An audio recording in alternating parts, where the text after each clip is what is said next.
हम सभी का उत्साह और ऊर्जा बढ़ाने के लिए यहाँ उपस्थित हुए, इसके लिए बहुत बहुत धन्यवाद। पुनः बहुत बहुत प्रणाम।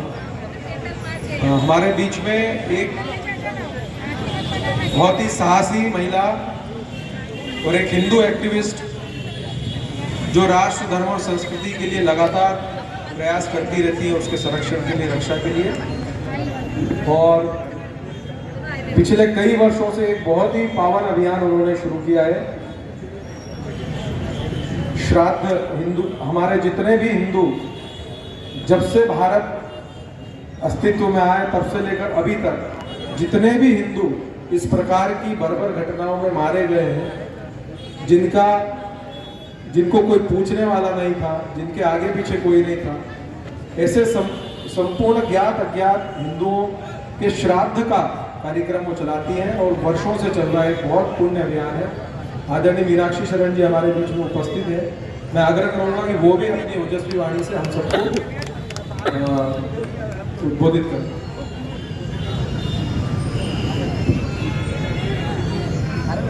आप सभी को मेरा प्रणाम। हर हर हर हर हर हर। क्या आप जानते हैं कि इसी जय घोष के साथ सदियों से, 1400 वर्षों से हमारे जो हिंदू वीर हैं वो इसी जय घोष के साथ रण में उतरते आए हैं, विधर्मियों को उनकी जगह दिखाने और धूल चटाने। मैं आपके 10-15 मिनट लूँगी केवल, क्योंकि थोड़ा सा प्रकाश डालना बहुत आवश्यक है और हमें हमारी जागृति के लिए, और हमें अपने धर्म का बोध हो इसलिए, और हमें शत्रु की मानसिकता का बोध हो इसलिए। आज आप सबने सोशल मीडिया पे वीडियो देखे होंगे जो आ रहे हैं बांग्लादेश से, देखे हैं? और वो कौन भेज रहा है? क्या वो हम भेज रहे हैं? क्या वो हम बना रहे हैं? क्या वो वीडियो किसी और ने बना के भेजे हैं? नहीं, जो विधर्मी वहाँ हिंदुओं का कत्लेआम कर रहे हैं ये उन्होंने ही बना के भेजे हैं। मैं 2-3 चीज़ें आपको बताऊंगी। एक, आपने पानी में कोई कूदा मारे जाने के बाद और उसको पत्थर मार के मारा जा रहा है, ये वीडियो देखा होगा। आगे चल के मैं आपको बताऊंगी कि इनकी सिमिलैरिटीज हमारे साथ कैसे हुई है। आपने देखा कि 20-25 पुरुष एक हिंदू महिला को उठा के ले जा रहे हैं, ये वीडियो भी वही चला रहे हैं। बाजारों में, चौराहों पर हिंदुओं को मार के लटकाया रहा है, ये वीडियो भी वही भेज रहे हैं। ये हम नहीं कर रहे, वही भेज रहे हैं। महिलाओं का बलात्कार करते हुए फेसबुक पे लाइव जा रहे हैं। ये घृणा से भरा हुआ जो दृश्य है ये वो सारी दुनिया को दिखा रहे हैं। आज जो आप बांग्लादेश में देख रहे हैं, यही के यही वीडियो आपने 1 साल पहले इजराइल से देखे होंगे, अक्टूबर 2023 को। भाषा यहाँ बांग्लादेशी, बंगाली, बांग्ला भाषा में बोला जा रहा है और वहाँ अरबी भाषा में बोला जा रहा है, लेकिन जो राक्षस है वो वही है और उसकी मानसिकता वही है।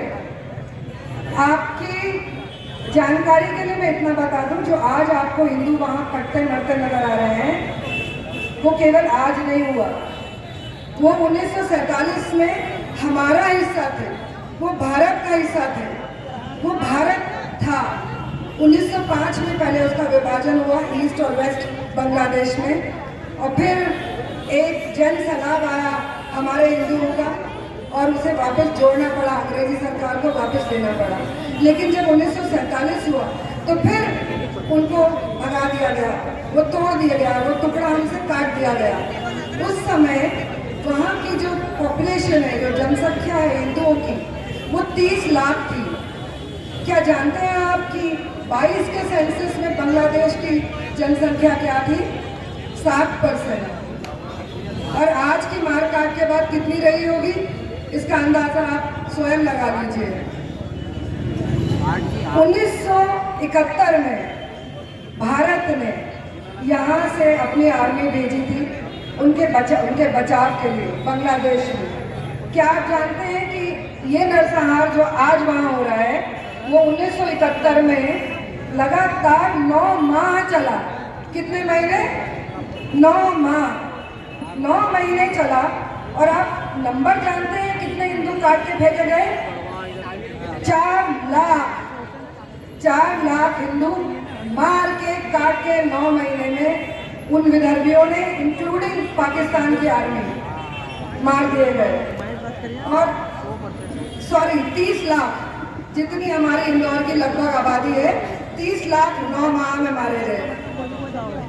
4 लाख बच्चियों का 6 साल से लेकर के 80 साल की वृद्ध माताओं तक के वहां पे सामूहिक बलात्कार हुए। 4 लाख 9 माह में। तो ये मत समझिए कि ये जो विधर्मी की मानसिकता है वो कहीं बदलेगी, किसी भी साधु संत के या किसी कहने पे या किसी मंत्री के या किसी राजा के कहने पे बदलेगी, ऐसा नहीं है। क्योंकि ये जो कहानी है ये उस समय से चल रही है, 635 ईस्वी, जिस दिन इस राक्षस ने हमारी धरती पर पैर रखा। और तब से लेके आज तक ये जो कमलेश तिवारी को मारा जाता है, ये जो अंकित शर्मा को मारा जाता है, ये तेज राम को, ये जो श्रद्धा का बलात्कार होकर उसके टुकड़े मिलते हैं 36 टुकड़े, ये जो यशवी को मारा जाता है, ये जो पालघर के साथियों को मारा जाता है, क्या ये आज हो रहा है? नहीं, ये तभी से चला आ रहा है, ऐसे ही चला आ रहा है। इतनी सी कहानी मुझे आपको 635 से लेके आज तक, भारत जब अखंड था तब से लेके आज तक, जब उसके टुकड़े हुए पाकिस्तान और बांग्लादेश में, और आज जो कहानी है मैंने आपको इसलिए बताई कि आपको पता होना चाहिए कि ये विधर्मी आपसे दूर नहीं है, ये समय आपसे अधिक दूर नहीं है। आपकी तैयारी क्या है इसके लिए? केवल आपकी जानकारी के लिए मैं इतना सा बता देना चाहती हूँ कि मेरे माता पिता दोनों के परिवार जो है वो पाकिस्तान से आए थे 1947 में। और हमारे परिवार में मेरे ताऊ जी को अपने परिवार की महिलाओं की रक्षा के लिए, उनकी जान और उनकी अस्मिता बचाने के लिए 23 परिवार के जनों को अपने हाथों से काटना पड़ा। मेरी माँ की मासी जो थी, जिस ट्रेन में चढ़ी थी, आपने सुना होगा, जब ट्रेन चलती थी तो उसे रोक करके, जिस ट्रेन में की कैपेसिटी 1000-1200 होती थी, उसमें 4000-5000 हिंदू चढ़ते थे यहाँ पहुँचने के लिए अपनी जान बचा कर। उसमें मेरी माँ की मासी चढ़ी थी। जब वो ट्रेन रोकी जाती थी और वो ट्रेन में सबको मार दिया जाता था। जब वो ट्रेन भारत आके रुकती थी, उस ट्रेन में एक भी व्यक्ति जीवित नहीं होता था, अलावा ड्राइवर के। जब यहाँ लाशें निकाली जा रही थी, उन लाशों के बीच में से जो हलचल हुई, उसमें से मेरी माँ की मासी निकली, जिनका सारा परिवार उनकी आंखों के सामने मारा गया था। ये हमें जो आज यहाँ पर हम जो वीर लक्ष्मण सिंह जी गौड़, आप इस इलाके में आप बहुत अच्छे से जानते हो कि उन्होंने क्या किया, और आगे उनके वंशज, उनके पुत्र, उनकी पत्नी, ये जो पीड़ा उठाए हैं, बिना किसी चिंता के कि राजनीति पे इसका क्या असर होगा, बिना किसी चिंता के ये जो पीड़ा उठाए हैं, आज इसको हमें आगे ले जाने की जरूरत है। और इसके माध्यम से ये समझने की आवश्यकता है कि हिंदू जिस तरह एकजुट होकर के यहाँ खड़ा है आज, ये किस लिए खड़ा है? उसे ये कसम खानी है कि कहीं भी अपने पड़ोस में हो, दूर हो, दूसरे देश में हो, दूसरे शहर में हो, दूसरे गांव में हो, हिंदू, सिख, सिंधी, जो वहां से मार के भगा गए और हमें कहा गया कि हम अलग अलग हैं, हम हिंदू एक हैं और हमें एक दूसरे के साथ हाथ पकड़ के खड़ा होना होगा, अपनी तैयारी करनी होगी। मैंने आपको 1947 का भी इसलिए बताया, मैं थोड़ा सा और बता दीजिए, दूसरों को और भी लोग हैं जो अपना कुछ आपको बताना चाहेंगे। मैं थोड़ा सा आपको 1947 का घटनाक्रम बताती हूँ, जो मैंने आपसे शुरू में कहा कि आपने पानी में मार के जो देखे। जब ये ट्रेन में चढ़ते थे उस समय 1947 भारत विभाजन के समय, हमें ऐसा पढ़ाया गया, ऐसी पट्टी पढ़ाई गई कि बिना किसी खड़क के और बिना ढाल के हमें स्वतंत्रता मिल गई। क्रांतिकारियों ने तो स्वेच्छा से लड़ा, लेकिन वहाँ से 4 करोड़ हिंदू मार के भगाए गए। क्यों? क्योंकि जिन्होंने कहा था कि हम हिंदुओं के साथ नहीं रह सकते, हमें एक अलग देश चाहिए, उनके लिए इस देश के टुकड़े किए गए थे और ये तय हुआ था कि वो वहाँ जाएंगे और हम यहाँ आएंगे। हम वहाँ से 4 करोड़ फेंके गए बाहर। सबकी बड़ी बड़ी हवेलियाँ थी। आज आप ये मत सोचिए कि आप बहुत सुरक्षित हैं। अगर आपके पास बहुत सब सामान है और जो है आप बिल्कुल गाड़ियाँ हैं, बंगले हैं, ड्राइवर हैं, गार्ड हैं, बॉडीगार्ड हैं, ये मत समझिए उनके पास भी था। मेरे दादा जमींदार थे और उनके नीचे 15-20 गांव आते थे, लेकिन जब आए तो क्या हुआ, अपने ही बच्चियों को काटना पड़ा।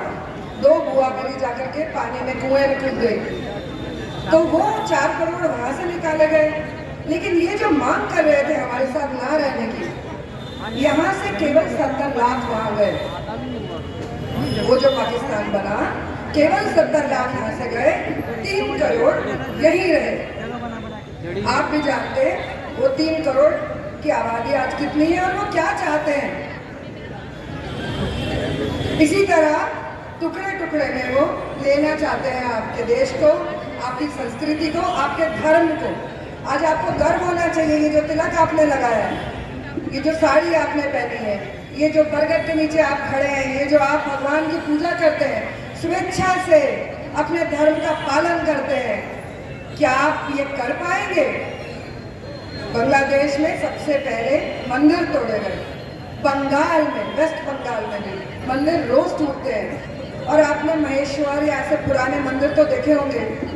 आपने देखा होगा कि उन मंदिरों में पुरुषों के हाथ या सर कटे होते हैं, मूर्तियों के पुरुषों के या सर या हाथ कटे होते हैं, महिलाओं के स्तन कटे होते हैं। यही वो आज करके दिखाते हैं हमें। जो बच्चा गोद में है, वो बच्चा जो माँ की गोद में मूर्ति में, वो जाहिर है माँ ने उठाया होगा हाथ में दूध पिलाने को, लेकिन माँ के अंग कटे होते हैं। ये हमने 1947 में देखा है और ये रिकॉर्ड पे है। आप इस इतिहास को जब जानना चाहेंगे, ये सब बात आपको बताने का केवल एक ही कारण है कि आपको एकजुट होकर खड़े होना पड़ेगा। आज अपना शारीरिक बल जो है उसकी ओर ध्यान देना होगा। आपका खान पीन, आपका शारीरिक बल, आपकी मानसिकता, आप क्या तैयार हैं?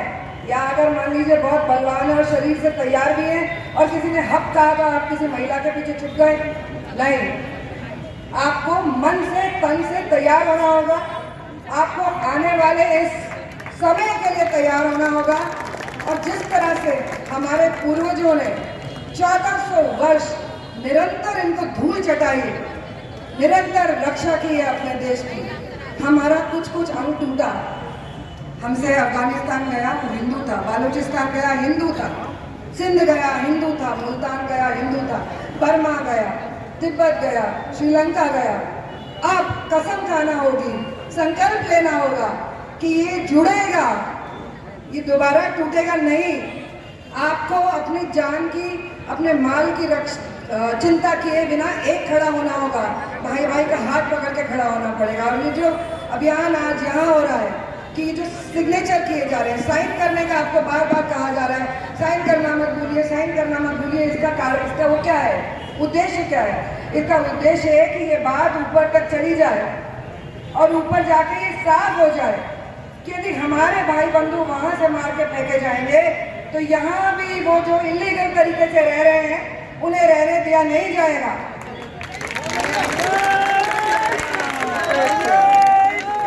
एक छोटी सी बात और, यदि आपको याद हो, एक समय था अमरनाथ यात्रा पे बम बरसाए जा रहे थे और यात्रियों को मारा जा रहा था और हम यात्रा नहीं कर पा रहे थे। उस समय एक शेर जो महाराष्ट्र में बैठा था, बाला साहब, उन्होंने केवल इतना कहा था कि यहाँ से भी कोई आज यात्री बाहर नहीं जाएगा। ये आवाज हम ऊपर से सुनना चाहते हैं, ये घोषणा ऊपर से सुनना चाहते हैं। बस इतनी सी बात है। अगर आपका परमिशन हो तो क्या मैं इनको संकल्प दिलवा सकती हूँ? अब जो आपको एक भैया ने बताया कि जो हम श्राद्ध के संकल्प की बात कर रहे हैं, जब मैंने आपसे कहा कि ऐसा अनुमान है इतिहासकारों का कि कम से कम 1400 वर्षों में कम से कम 80 करोड़ हिंदू मार दिए गए हैं। आज हिंदू कितने हैं? 100 या 110 करोड़। और 1400 वर्षों में कितने मारे गए? 80 करोड़। सोचिए, उसके बाद भी हम खड़े हैं। हम उन वीरों की संतान हैं जिनके रगों में लहू दौड़ रहा है, वही वीरता का लहू दौड़ रहा है। हम क्यों खड़े हैं? लोग कहते हैं कि हिंदू में एकता नहीं, लोग कहते हैं हिंदू जागा नहीं। अरे हिंदू सोया होता तो आज खड़ा कैसे होता? 100 करोड़ जागा है। बस हाथ जोड़ के एक दूसरे को समझाने की आवश्यकता है। अब मैं आपको केवल इतना सा जो एक संकल्प है, आपको ये संकल्प यदि इच्छा हो, मन हो इतना सुनने के बाद, तो आप मेरे साथ ले सकते हैं।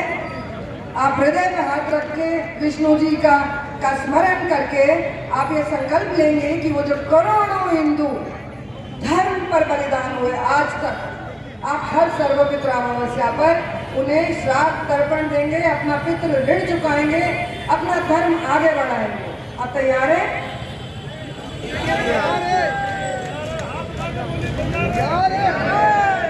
हम संकल्प लेते हैं कि 2 अक्टूबर सर्वपितृ अमावस्या को अपने संबंधियों के अलावा